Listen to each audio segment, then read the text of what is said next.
Vamos agora com mais uma entrevista. Vamos falar sobre um assunto bem polêmico. Se cannabis medicinal melhora a qualidade de vida de pacientes oncológicos. A ciência tem comprovado cada vez mais que o complexo mecanismo de ação da cannabis faz com que seja útil em diferentes sintomas do paciente oncológico e sob cuidados paliativos como a dor, a náusea e vômitos secundários à quimioterapia, a perda de apetite, as alterações de humor e também distúrbios do sono. Sobre esse assunto, nós vamos conversar agora com Maria Tereza Jacob. Ela é médica anestesista. Bom dia, doutora Maria, seja bem-vinda ao Jornal da Rede Alesp. Bom dia, Fábio. Bom dia, Julie. Obrigada pela oportunidade. Doutora, então, justamente falando sobre essa função terapêutica, né, para os pacientes oncológicos, como é que funcionaria? Nós demos, no começo da entrevista, nós falamos um pouquinho sobre ela, mas para que as pessoas entendam melhor em casa. A quimioterapia, ela traz alguns efeitos secundários importantes devido à necessidade de um tratamento mais intenso. Entre eles, nós temos o vômito, as náuseas, uma doença caracterizada por uma destruição dos nervos periféricos, que é a polineuropatia periférica, e isso tudo incomoda muito, tanto durante o tratamento, como na qualidade de vida dos pacientes sobreviventes à doença, que felizmente, graças a Deus, são cada vez maiores esses índices. A cannabis medicinal, a cannabis, ela possui alguns constituintes que podem se ligar a regiões do organismo que são responsáveis pelo controle desses sintomas. Então, ela tem o benefício de favorecer o tratamento sem que o paciente tenha esses sintomas indesejáveis que muitas vezes limitam até a própria quimioterapia. Além do que, ela vai poder ser utilizada para prevenir essa patologia que nós chamamos de neuropatia periférica e para tratar os sintomas desagradáveis que persistem depois. Doutora Maria Tereza, quando a gente abriu aqui a entrevista com a senhora, a gente até falou que esse assunto é um assunto polêmico. Porque é mesmo. Eu imagino que a pessoa que está assistindo a gente nesse momento em casa, enquanto algumas pessoas vão achar bem interessante, outras pessoas vão falar, nossa, mas eu vou me tratar com maconha. É assim que as pessoas irão se referir a cannabis. E eu gostaria de saber o seguinte, esse assunto ele é polêmico só na população, na sociedade, ou ainda hoje, dentro da comunidade médica, existem defensores da cannabis para uso terapêutico e existem pessoas que acreditam que ela não deva ser usada. Já existe um consenso na área médica ou ainda não?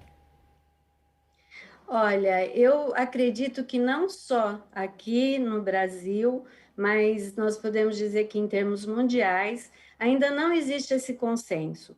Muitas vezes o que a gente observa é que a própria população provavelmente por estar descontente com os resultados com que se consegue obter hoje com os tratamentos tradicionais, buscam o uso da cannabis medicinal para uma melhora da sua qualidade de vida.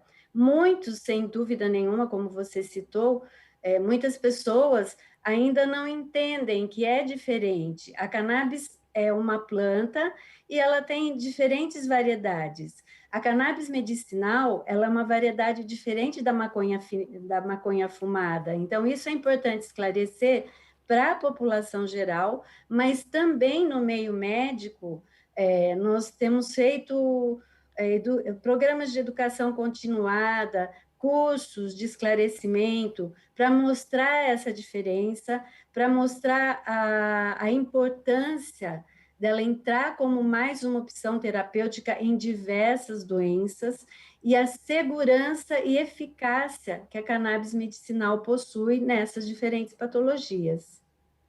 Agora, doutora, uma outra questão, né? A regulamentação, então, de produtos à base de maconha no Brasil foi aprovada pela Anvisa em 3 de dezembro de 2019, né? Então, se pode ter produtos feitos com a cannabis e pode ser vendidos em farmácias, mediante prescrição médica, claro que com fiscalização da agência, mas o cultivo da planta foi rejeitado aqui no país. É preciso também desmistificar essa questão, ainda dentro do que o Fábio falou. Muita gente olha para esse assunto como se as pessoas fossem cultivar a maconha em casa, e não é isso, né? Sim, Julie. O que precisa acontecer é que nós temos acesso a medicamentos de qualidade importados. Isso aumenta o custo do tratamento da cannabis para o paciente no Brasil. Se bem que não é um tratamento barato, mesmo ao redor do mundo, se nós formos considerar um produto de qualidade. Então, na minha opinião, seria o ideal? Ser liberado o plantio para indústrias sérias, aonde você vai saber a procedência dessa cepa, como que ela está sendo cultivada, como vai ser a colheita, como vai ser o armazenamento, como vai ser a produção desse produto, porque é uma planta. Então, se nós não tivermos condições ideais de cultivo, de conhecer a genética da planta, de armazenamento, de colheita, nós corremos riscos de contaminação por metais pesados, por enterobactérias, por salmonela, uma série de contaminações, agrotóxicos, que podem levar a um prejuízo para a saúde do indivíduo, não pela cannabis medicinal, que é extremamente segura, mas sim por essas contaminações. E conhecer a genética dessa planta, saber quais as concentrações das substâncias que estão naquele produto final e quais as substâncias que estão lá. Porque a cannabis tem cerca de 600 substâncias ativas, e a combinação delas é que vai dar o efeito desejável de acordo com a patologia. Então, isso seria importante, que nós tenhamos a liberação, sim, para que nós possamos plantar a nossa cannabis medicinal aqui, produzi-la aqui, com um controle de qualidade rigoroso. Doutora Maria Tereza, por que esse medicamento ele não deve ser usado em pacientes submetidos à imunoquimioterapia? Existem alguns relatos, como a cannabis atua no sistema imunológico, por exemplo, em relação ao Covid, tem estudos agora que quando o paciente entra na fase de insuficiência respiratória aguda, é porque tem uma tempestade de citocinas, que são substâncias inflamatórias do organismo, que começam a agredir o próprio organismo. Então, isso determina a insuficiência respiratória. O uso da cannabis nesse momento, nesses casos de comprometimento severo da respiração, vai diminuir essa resposta imunitária e, portanto, favorecer a recuperação do paciente nesse ponto. Então, se é um paciente que está sendo submetido a uma imunoquimioterapia, existem discussões quanto a não se usar a cannabis medicinal para não diminuir o efeito da quimioterapia. Mas, nesse caso, alguns estudos guardam essa restrição somente para o THC da planta e não para o CBD. Porém, ainda não existe nenhum consenso firmado em relação a isso. Porque, por outro lado, se não for imunoquimioterapia, a cannabis pode ajudar, complementar o efeito da quimioterapia. Então, isso é um assunto ainda um pouco controverso. Existem os que defendem sem a utilização do THC, e existem os que acham melhor aguardar mais estudos para que tenhamos uma comprovação que realmente, se for o CBD sem o THC ou o THC em doses mínimas, talvez não haja problema nenhum, você possa controlar os efeitos indesejáveis da quimioterapia e não atrapalhar a evolução do tratamento oncológico. Doutora, a senhora é especializada em tratamento da dor crônica há mais de 20 anos. Como então e o que falta para os medicamentos à base da cannabis serem recomendados com segurança justamente no tratamento dessa dor crônica? Olha, desde que nós utilizemos medicamentos que que nós saibamos qual a procedência, que tenham uma análise que nós chamamos de cromatografia. Com essa análise, nós sabemos todas as substâncias presentes no medicamento, as suas concentrações, então nós podemos escolher o medicamento ideal de acordo com o perfil do paciente e de acordo com a patologia. No caso da dor crônica, a maioria das publicações com o uso da cannabis medicinal é em dor crônica. E, até o momento, os medicamentos tradicionais, eles nem sempre dão o alívio desejável para uma recuperação da qualidade de vida, para uma reintegração do indivíduo no seu aspecto biopsicossocial. Então, desde que nós tenhamos medicamentos com uma cromatografia adequada, que nós façamos uma boa avaliação do paciente, do perfil do paciente, e utilizemos a planta, o medicamento adequado para aquele paciente, nós estaremos com eficácia e a segurança necessária para a utilização. Então, o básico é termos produtos de qualidade que tenham essa cromatografia e de uma procedência adequada. Doutora, a senhora falou agora há pouco o porquê, a senhora explicou o porquê que não pode ser usado um medicamento para quem faz imunoquimioterapia. Existem outras contraindicações para o paciente oncológico em relação à cannabis terapêutica? Não, nenhuma. O que o médico prescritor tem que saber é que, às vezes, pela metabolização da cannabis no organismo e do quimioterápico, ele e o oncologista têm que estar alinhados, porque muitas vezes você, dependendo do tipo de quimioterápico, você pode ter uma diminuição da sua ação pela cannabis aumentar a metabolização desse quimioterápico, ou às vezes você pode ter um aumento relativo da ação do quimioterápico se ela diminuir a metabolização desse quimioterápico no fígado. Isso se chama interação medicamentosa. Então, o que tem que acontecer é o profissional que prescreve conhecer as interações medicamentosas que a cannabis medicinal tem e estar alinhado com o oncologista, o profissional que cuida do tratamento oncológico, para que eles adequem essas dosagens, mas não existe nenhuma outra contraindicação. E além da cannabis agir diretamente nesses efeitos adversos da quimioterapia, ela melhora outros aspectos da saúde do indivíduo. Em termos de saúde mental, nós sabemos que a cannabis melhora a depressão, a ansiedade. Em termos de sono, o paciente oncológico, ele também tem distúrbios do sono, isso é comum. Ela vai melhorar esses distúrbios do sono. E quanto à alimentação, porque tanto a doença quanto o tratamento vão levando a uma perda de apetite importante, muitas vezes levando o paciente a um estado de caquexia. E a cannabis, ela pode estimular esse apetite, então ela pode reequilibrar o organismo como um todo. Isso porque o nosso sistema endocannabinoide, porque nós também produzimos canabinoides, e é por isso que a cannabis atua no nosso organismo, o nosso sistema endocannabinoide tem receptores distribuídos no organismo todo. É o sistema mais amplo do organismo, desde pele até sistema nervoso central, sistema imunitário. Então, é por isso que ela teria todos esses benefícios também no paciente oncológico. Agora, doutora, vamos supor que não seja um paciente oncológico, mas a senhora falou que ela traz benefícios também para pacientes com depressão, com ansiedade, com distúrbio do sono. Hoje em dia, os médicos eles podem estar receitando a cannabis terapêutica também para esse tipo de paciente, o paciente que sofre de repente ali problemas de saúde derivados do sistema nervoso?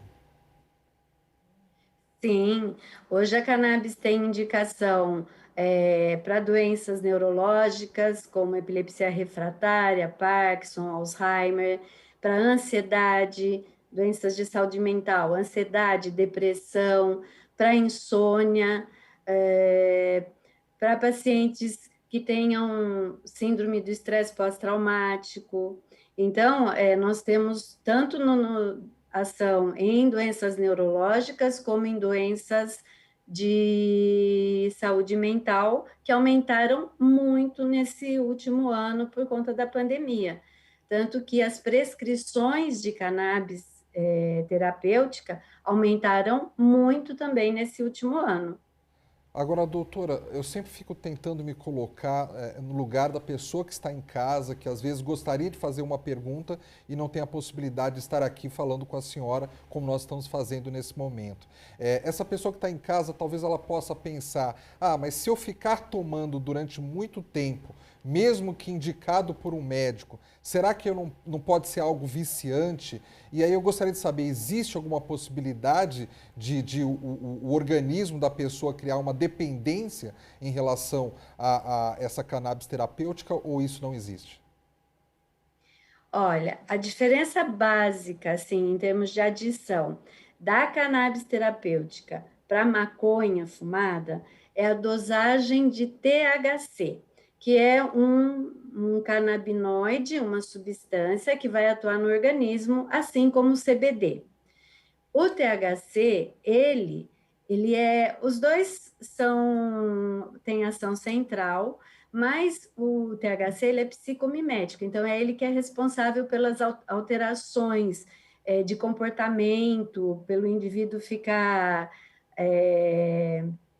chapado, como dizem na gíria, por ter alucinações visuais, e isso em altas doses. A maconha, ela tem isso, ela tem a concentração do THC já maior, e quando fumada pela combustão, essa concentração se intensifica mais ainda. Então, isso poderia levar ao vício, à adição. A, a, a cannabis medicinal, ela tem doses bem menores, infinitamente menores do que as doses de uma maconha fumada. E como existe uma relação de quantidade entre as substâncias, CBD, THC e outras substâncias ativas da planta, não existe esse risco, não existe relato de vício a cannabis medicinal. E o próprio CBD, quando utilizado junto com o THC, ele neutraliza alguns efeitos indesejáveis do THC, inclusive esse efeito psicomimético. Então, não existe relato, e assim, dificilmente existiria esse risco. Agora, doutora, por isso que é muito importante que a fala da senhora aqui, essa é a prestação de serviço também do Jornal da Rede Alesp, para desmistificar algumas questões e até preconceito, né, Fábio? Exatamente. Sobre algumas questões e medicamentos. Algo que me parece é que é preciso ter uma maior discussão sobre o uso da cannabis medicinal aqui no Brasil. Ainda não se tem efetivamente uma discussão clara sobre ela. Isso eu digo tanto para a sociedade quanto na ala médica, nos especialistas e também como a própria Anvisa para regularizar essas questões, Ministério. Sem dúvida nenhuma, Júlia. Olha, precisa ser quebrado esse tabu. Muitas pessoas se beneficiarão da legalização mesmo da cannabis medicinal como uma arma terapêutica a mais.